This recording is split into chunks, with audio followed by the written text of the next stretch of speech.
Bueno, en la clase de hoy vamos a comentar un poco sobre los compartimentos orgánicos y las cavidades. A modo de introducción, la asignatura de fisiología trata principalmente de explicar los factores físicos y químicos responsables del origen, desarrollo y progresión de la vida. En términos concretos, la fisiología humana se encarga de velar, ¿cierto? Y de estudiar las características y mecanismos específicos mediante los cuales el ser humano se mantiene vivo. Desde esta perspectiva, las células son trabajadas, ¿cierto? Y vistas como unidades vivientes de nuestro organismo.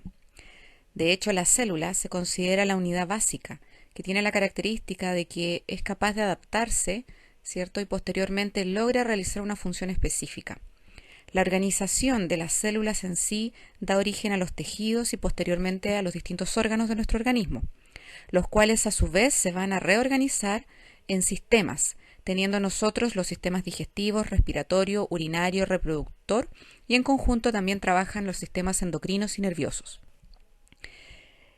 En este esquema nosotros podemos observar una célula madre, ¿cierto?, que va a dar origen a los distintos tipos de células que son más bien especializados en determinadas funciones. Vamos a tener una célula epitelial, una célula de tejido conjuntivo, una célula nerviosa, ¿cierto?, y una célula de músculo cardíaco. Todos estos tipos de células tienen una función en especial y se organizan en lo que nosotros conocemos como tejidos. Estos tejidos a su vez son capaces de unirse a otros tejidos y formar lo que se conoce como un órgano.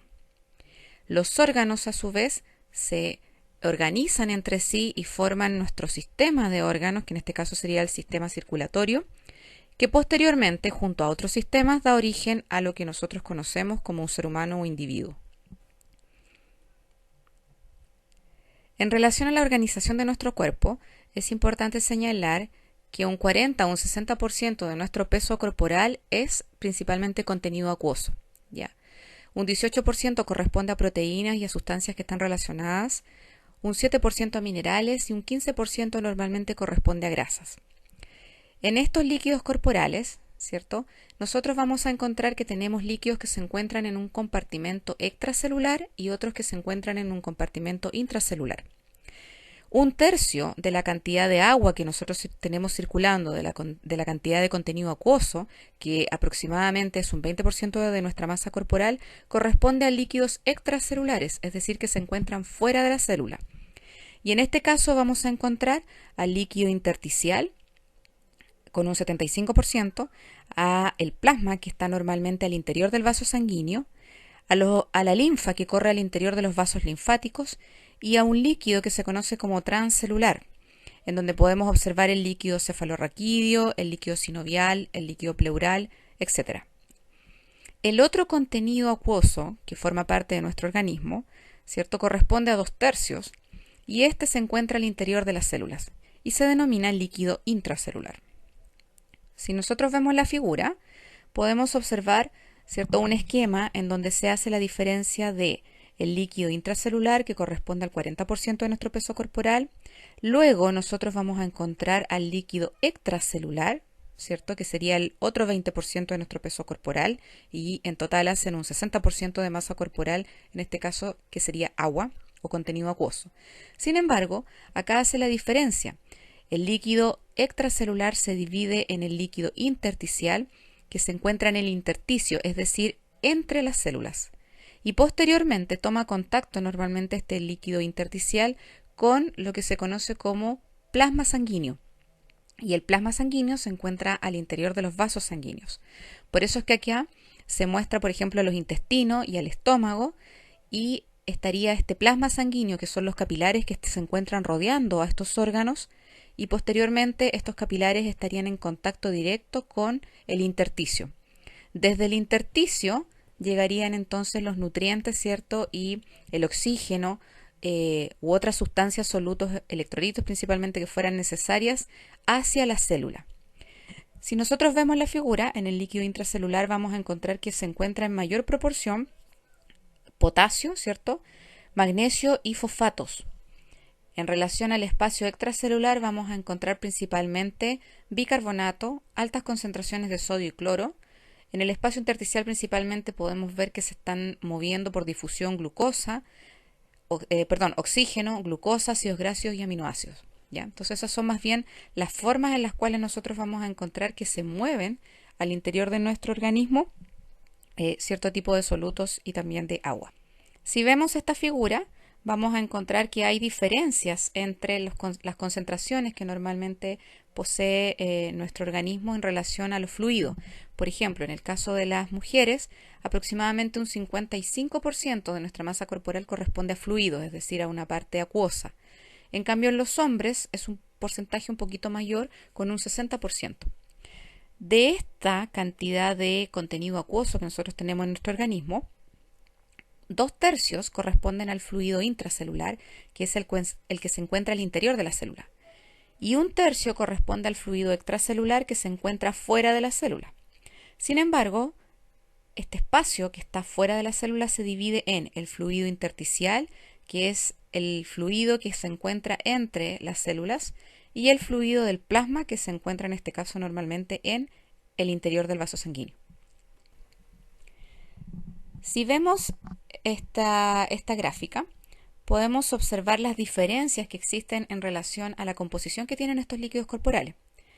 Por ejemplo, este corresponde a la gráfica del líquido intracelular y estas son dos gráficas que corresponden al líquido extracelular, dividido en la concentración que vamos a encontrar en plasma y la concentración que vamos a encontrar en el líquido intersticial o el intersticio.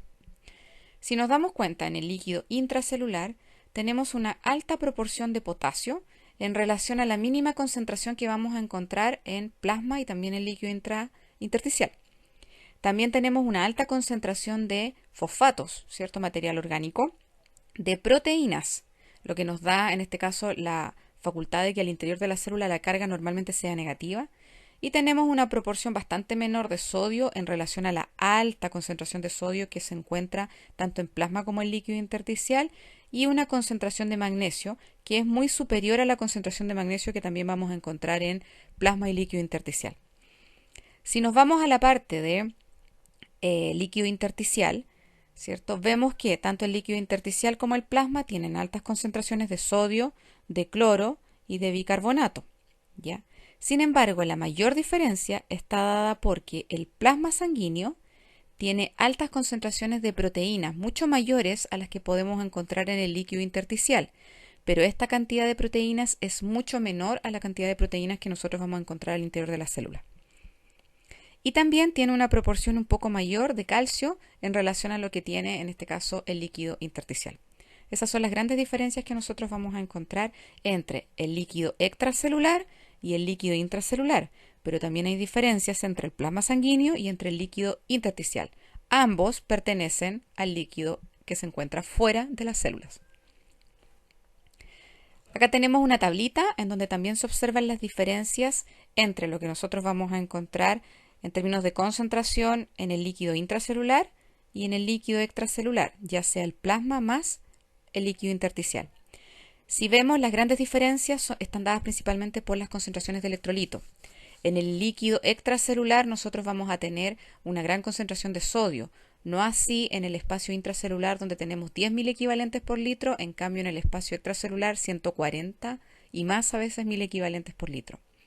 La otra gran diferencia es que el líquido intracelular tiene una alta concentración de potasio, que normalmente se acerca a los 150.000 equivalentes por litro, al contrario de lo que vemos en el espacio extracelular, donde tenemos 4.000 equivalentes por litro. Esas son las grandes diferencias que vamos a encontrar. Por ejemplo, otra diferencia que es importante de destacar: la glucosa normalmente en el espacio extracelular tiene una concentración de 90 miligramos por decilitro. Si lo llevamos al interior de la célula, su concentración disminuye considerablemente. Sin embargo, la concentración de aminoácidos al interior de la célula es aproximadamente 200 miligramos por decilitro. Pero si vemos en el espacio extracelular, la concentración disminuye, ¿ya? Lo mismo respecto a, por ejemplo, el cloro, que se encuentra en una alta proporción en el espacio extracelular, no obstante, al interior de la célula también disminuye su concentración. Y algo muy importante de destacar en el líquido extracelular: hay una gran diferencia que anteriormente la señalé entre el plasma y el intersticio. El líquido intersticial presenta una composición, dice, muy parecida al plasma, pero no posee proteínas. El plasma se caracteriza porque tiene una gran cantidad de proteínas, sobre todo la albúmina, globulinas y el fibrinógeno. ¿Ya? Eso hay que tener en cuenta. Acá en esta figura podemos observar la composición del plasma. ¿Ya? Estamos hablando que al interior del vaso sanguíneo nosotros vamos a tener una alta cantidad de células, ¿cierto? Que corresponden principalmente a un 45% de todo lo que está, en este caso, moviéndose al interior de un vaso sanguíneo. Y estas células son generalmente plaquetas, leucocitos y eritrocitos. Sin embargo, en el plasma, nosotros vamos a observar que vamos a encontrar una gran cantidad de agua, ¿cierto?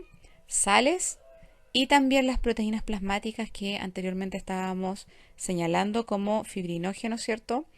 Proteínas que están encargadas de la coagulación y también proteínas, en este caso, que tienen un rol de defensa, que son las inmunoglobulinas. Vamos a encontrar sales como por ejemplo el sodio, el potasio, el calcio, el magnesio y el cloro.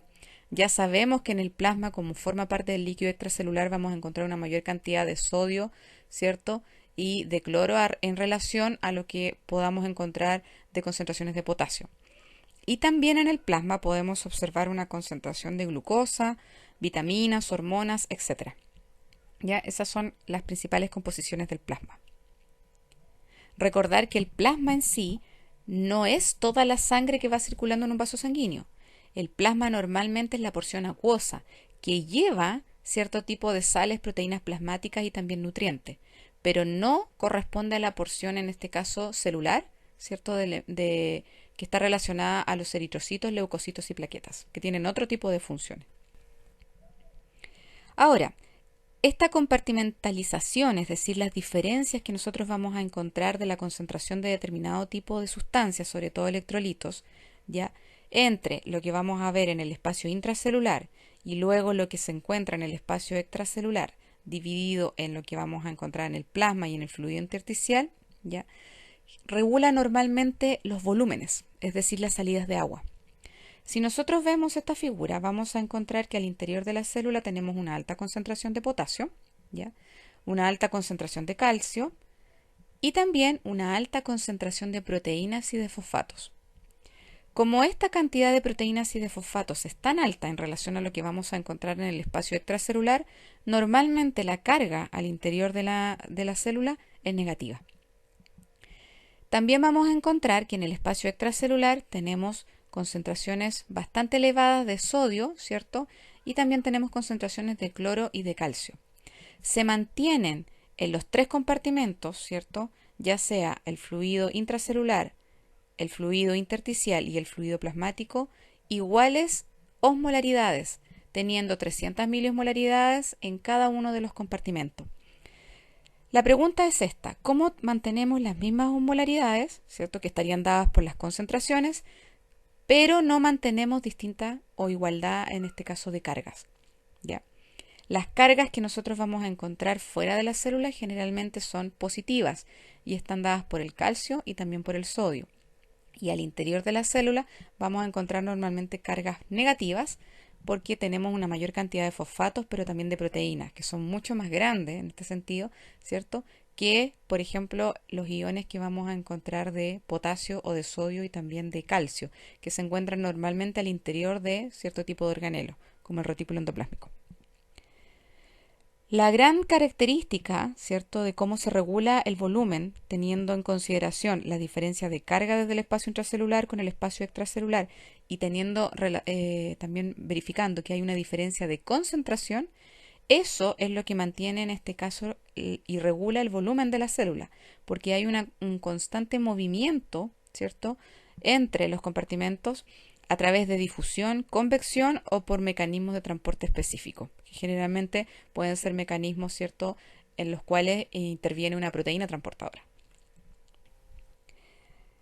Los transportes que ocurren a nivel de la membrana están dados principalmente por transportes que ocurren a nivel de transmembrana, es decir, entre un lado y otro de la membrana, y pueden ser transportes pasivos o transportes activos. Los transportes pasivos normalmente no utilizan energía, ¿cierto? No utilizan ATP y son generalmente denominados difusión simple o difusión facilitada. En el caso del transporte activo, generalmente utilizan ATP y se denomina normalmente bombas, por ejemplo la bomba o la ATPasa de sodio y potasio. Hay otro tipo de transporte que no es a través de la membrana y que se denomina transporte con desplazamiento de la membrana celular. Es decir, se produce un transporte, ¿cierto? Un movimiento de algo, pero eso necesariamente requiere que se modifique la estructura normal de la membrana celular en procesos que son endocíticos o exocíticos. Los procesos exocíticos son cuando yo llevo alguna sustancia, ¿cierto? O alguna molécula desde el interior de la célula hacia el espacio extracelular. Y los procesos endocíticos o la endocitosis se refiere principalmente cuando yo desde el espacio extracelular ingreso una sustancia o una molécula a la célula. Estos procesos endocíticos se conocen normalmente como fagocitosis, pinocitosis y endocitosis mediada por receptor. Acá tenemos los tipos de transporte que ocurren normalmente a través de la membrana, es decir, los transportes transmembrana.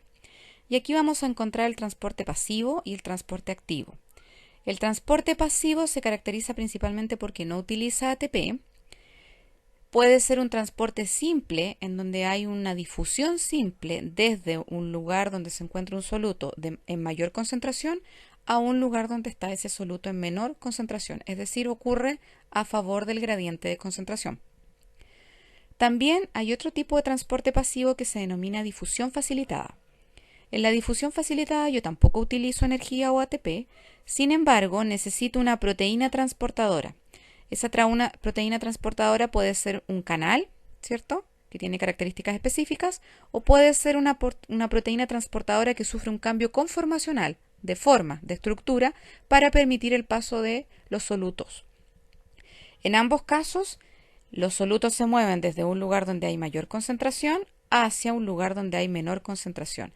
Es decir, el transporte activo, específicamente la difusión facilitada, ya sea los canales o las proteínas transportadoras, requieren movimientos a partir de, en este caso, la membrana. Después tenemos el transporte activo. El transporte activo se caracteriza porque utiliza una proteína transportadora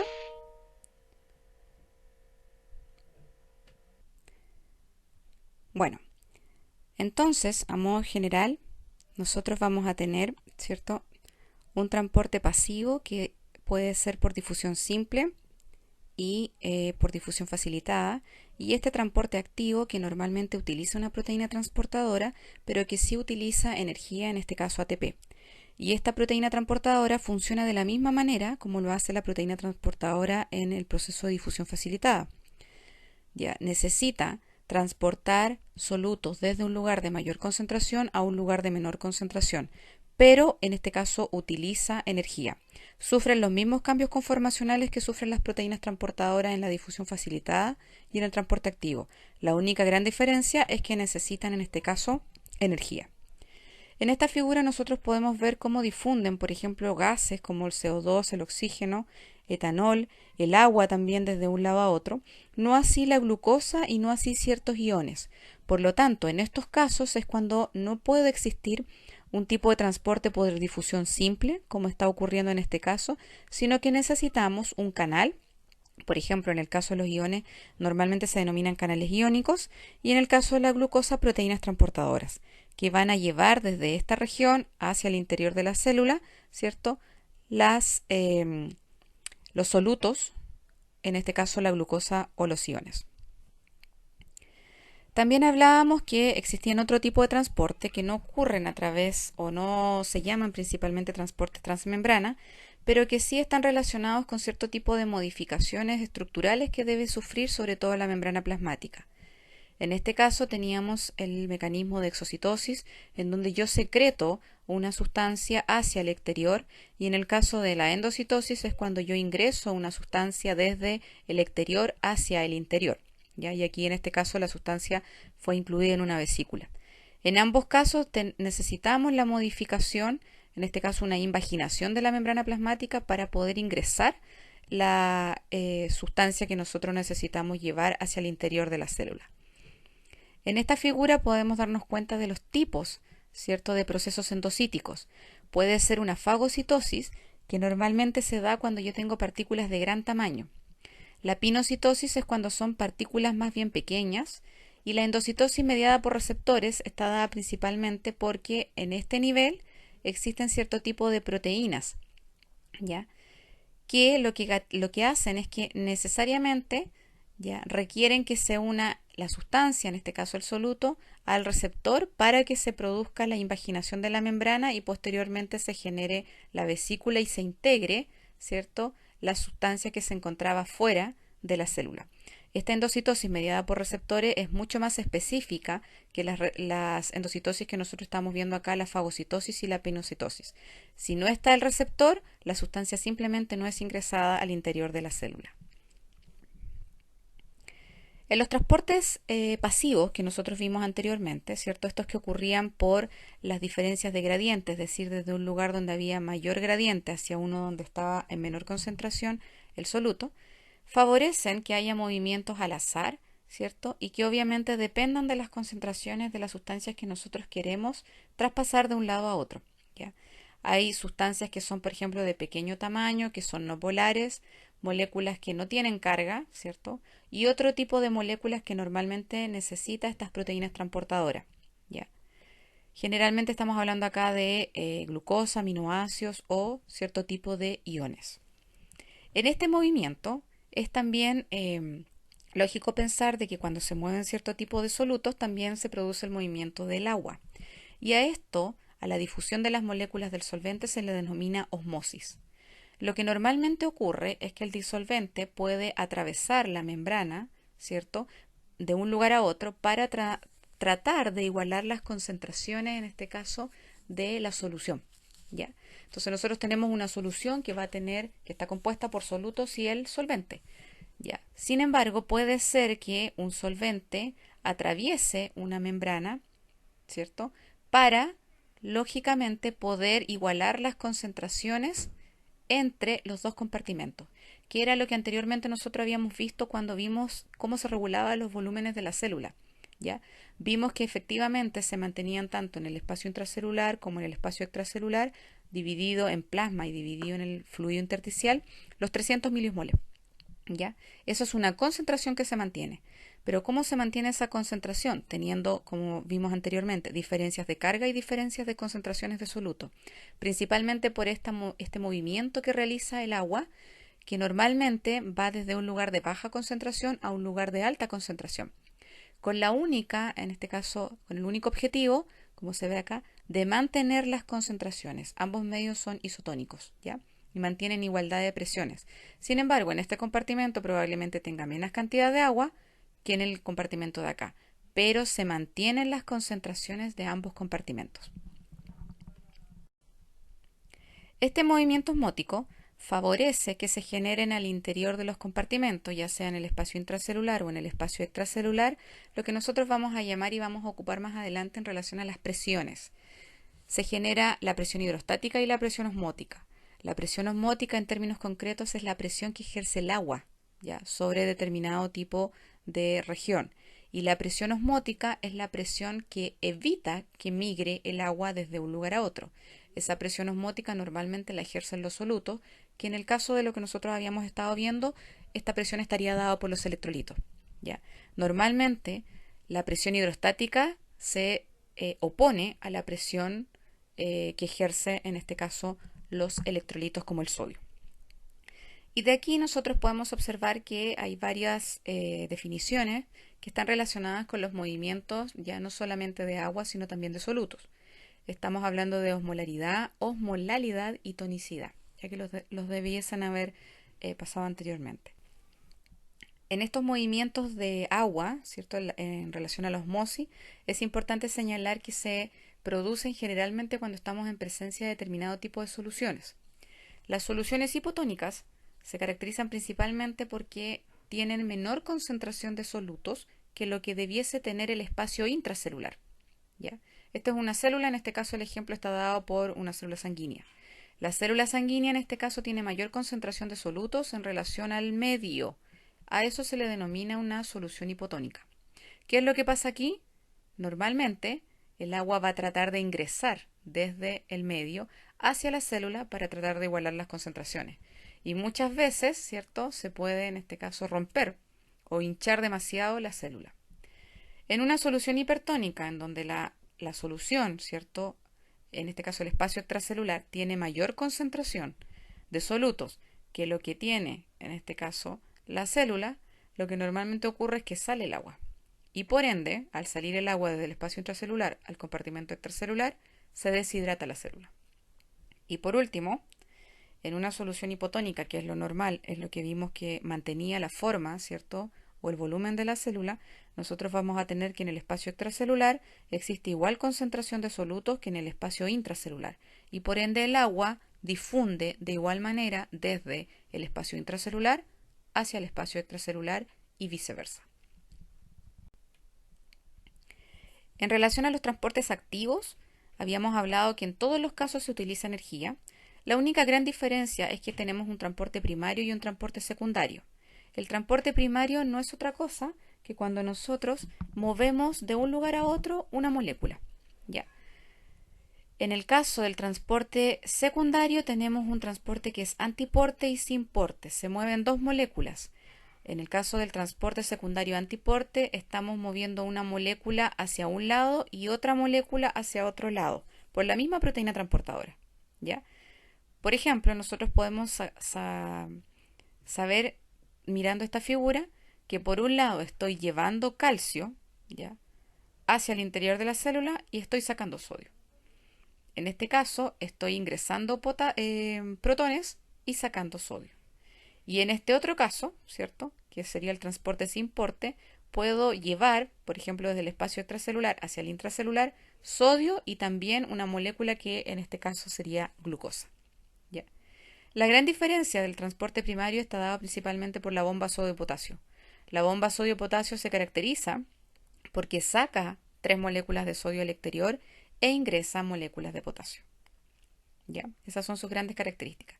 Y lo hace desde un gradiente donde vamos a ver que está sacando moléculas de sodio en contra del gradiente de concentración. ¿Ya? Lo mismo acá del potasio. Esa es su gran característica de la bomba sodio-potasio, pero en este caso se ha catalogado como un transporte primario. Este tipo de movimiento es de gran importancia principalmente porque está relacionado con las presiones, ¿ya?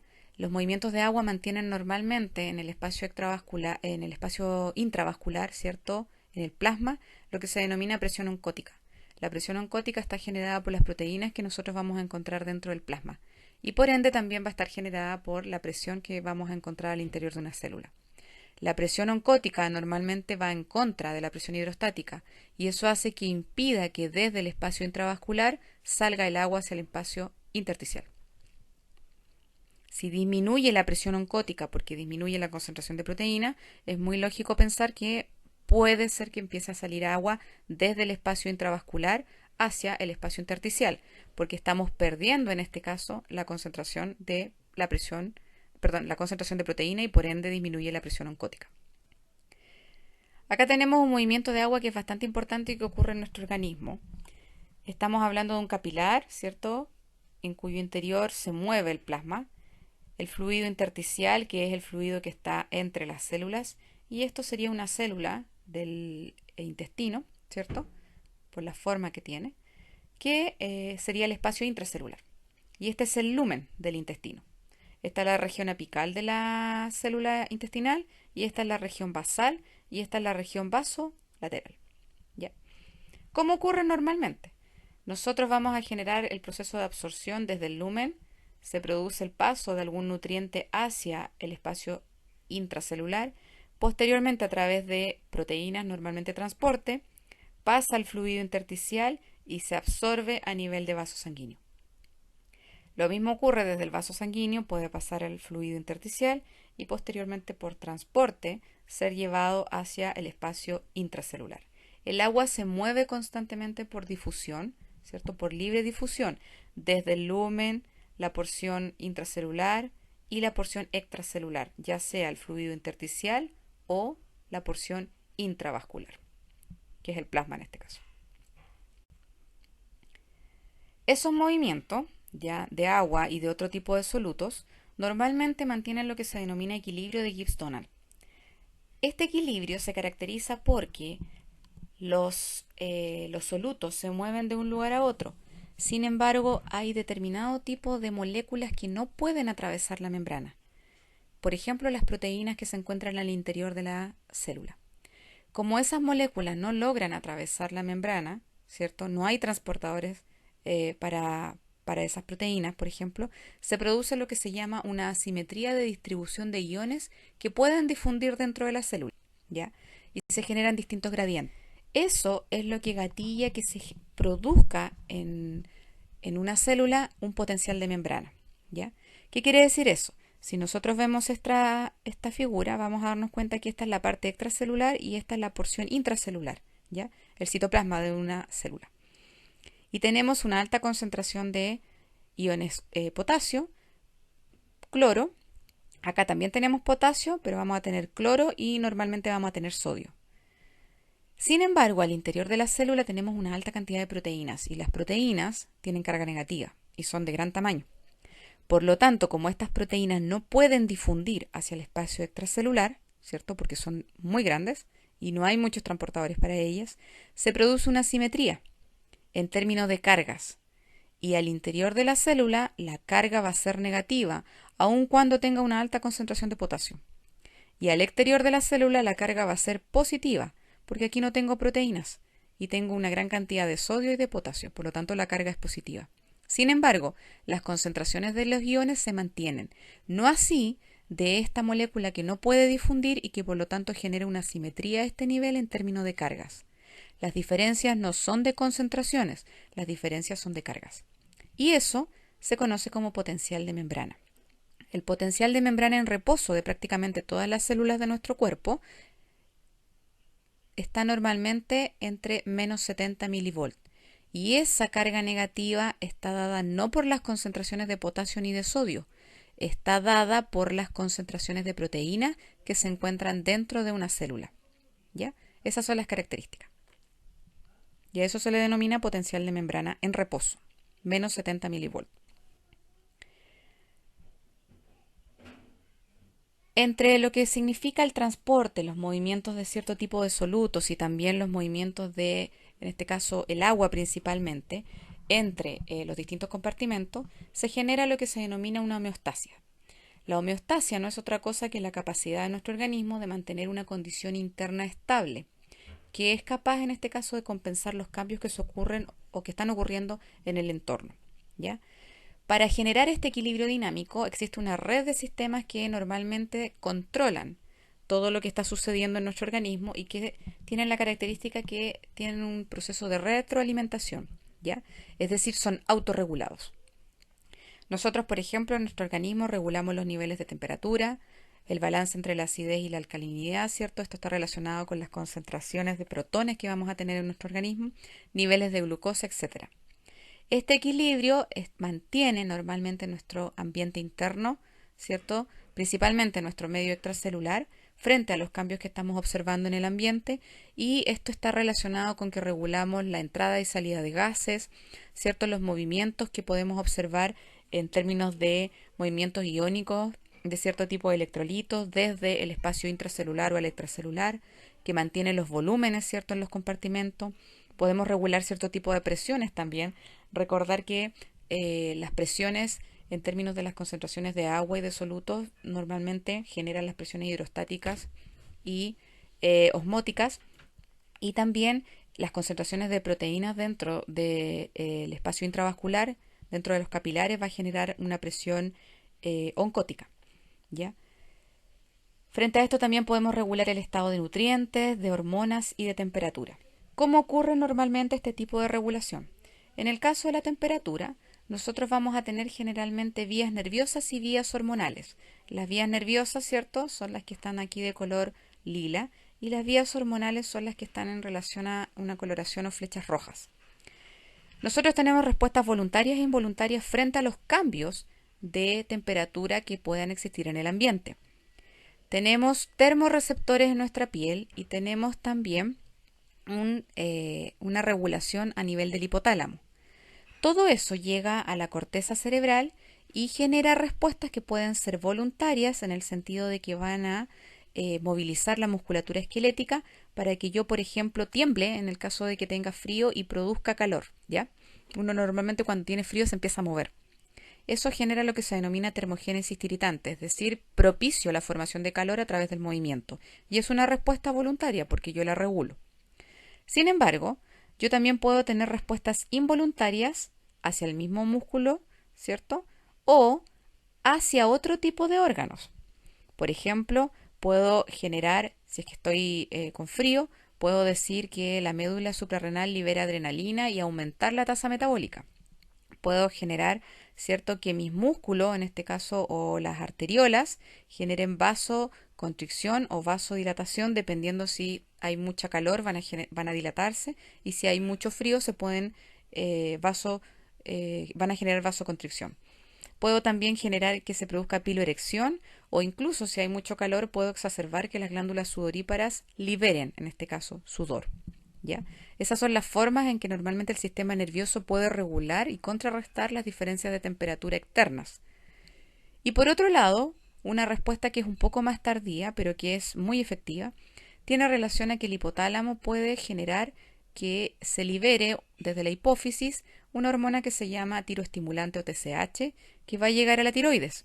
Y la tiroides, para generar el aumento de la tasa metabólica, va a producir mayor liberación de la T3 y la T4, ¿ya? Que son la triotironina y la tiroxina.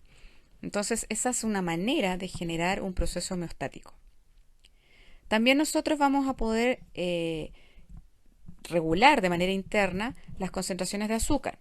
En el caso que tengamos una alta concentración de azúcar en sangre, lo que normalmente se produce es que, alta concentración de azúcar en sangre, lo que se genera es que el páncreas va a liberar insulina y esa insulina va a promover, ¿cierto?, que se ingrese lo que más se pueda o lo que sea necesario de glucosa hacia las células, pero también va a promover la formación de glucógeno a partir de glucosa, es decir, favorece que esa glucosa vaya hacia el hígado y se transforme en glucógeno para que quede almacenada. De esa manera, disminuye los niveles de glucosa en sangre. Si yo estoy con una baja concentración en sangre, lo que hace el páncreas es que libera otra hormona que se llama glucagón. El glucagón hace el efecto contrario, o tiene el efecto contrario de la insulina. Promueve que lo que estaba almacenado en el hígado como glucógeno se transforme ahora en glucosa y que esa glucosa vaya a la sangre y por lo tanto aumente los niveles de glucosa en sangre, porque yo tengo una baja concentración de glucosa y ahora necesito tener más. ¿Cuándo esto se contrarresta? ¿Cuándo se ve afectada en mayor proporción la homeostasis que nosotros normalmente tenemos? Cuando le agregamos un factor externo, o puede ser interno, que es el estrés. Cuando se produce el estrés, este sistema normalmente no funciona de la misma manera. Y nosotros comenzamos a liberar cortisol, ¿cierto?, desde la glándula suprarrenal, o también podemos liberar adrenalina. Y en todos los casos, el estrés promueve que se aumenten los niveles de glucosa en sangre, aun cuando yo requiera tener glucosa en sangre o no. ¿Ya? Y por último, algo muy importante de destacar en este proceso de la mantención de la homeostasis es que yo normalmente presento sistemas de retroalimentación o feedback que se conocen. Hay una retroalimentación negativa y hay una retroalimentación positiva. La retroalimentación positiva se produce cuando yo generé una respuesta y esa respuesta ya es, en este caso, una respuesta que fue necesaria y no necesito generar más, por ejemplo, hormona y reduzco o elimino el estímulo. La retroalimentación positiva es cuando yo necesito generar más, ¿cierto?, respuesta y por lo tanto incremento o mantengo el estímulo. Y esto está dado, por ejemplo, en el ejemplo que tenemos acá, donde tenemos situaciones de estrés, ¿cierto? Y que normalmente van a gatillar, ¿cierto?, que se vaya a producir como fin último aumentar los glucocorticoides en sangre, ¿ya? Primero desde el hipotálamo, después desde la hipófisis, que llega normalmente a la glándula suprarrenal y le da la orden de que se aumente la producción de glucocorticoides y se liberen a la sangre. Cuando alcanza el nivel adecuado de glucocorticoides en sangre, se envía la información y se dice, ok, ya, estamos bien. Se produce entonces la información de retroalimentación negativa y se reduce en este caso el estímulo, por lo tanto se dice ya no hay que generar más glucocorticoides. Si estos glucocorticoides no fueran lo suficientemente abundantes y necesitáramos más, el proceso sería de retroalimentación positiva y yo envío la señal de que lo que se generó no es suficiente, por lo tanto necesito producir mayor cantidad de glucocorticoides. Es eso lo que se produce cuando yo estoy bajo un proceso o una situación estresora crónica. Estoy constantemente liberando glucocorticoides y eso a la larga altera mi proceso de homeostasis. Ya, hasta acá llegamos entonces.